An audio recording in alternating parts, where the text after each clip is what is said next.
The clock is ticking for the Howell Nature Center. In just 10 days, they need to fundraise $100,000.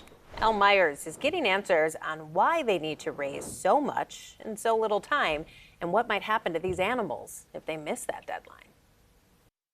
I learned it's a combination of a paperwork mishap, high leadership turnover, and the rising cost of everything that has the Howell Nature Center in a tight financial pinch.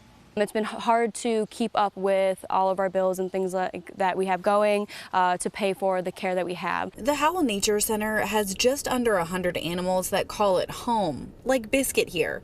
He's a coyote who was illegally raised by humans and now is too friendly for the wild. Plus, they run a wildlife rehab center that helps heal animals and then release them back to the wild. It can be an expensive job. Every single patient costs around $200 to care for, and that's just bare minimum needs. So if they need extra medication or surgeries, that can drive the cost up a little bit. Right now, the clinic isn't taking new patients because of the financial strain. Ewing tells me a mistake on paperwork caused the center to lose its tax-exempt status, which is another unforeseen cost. We are currently in the process of getting it all figured out. It's hopefully going to be figured out by the end of the year, but that doesn't inhibit us from taking care of the animals that we have. Tuesday marked day 6 of the 10-day window the Nature Center has to raise the money they need.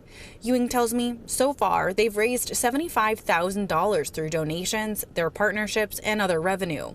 She tells me if they don't reach their goal, they won't have to close their doors, but the care they provide would take a hit. It's just to stabilize operational costs so that we can keep running as we're running. We wouldn't want to have to keep our clinic doors closed, but right now with how our projections are looking, it looks like we'll be able to open our doors and be able to take more patients soon. Getting answers in Howell. I'm Al Myers, CBS News, Detroit.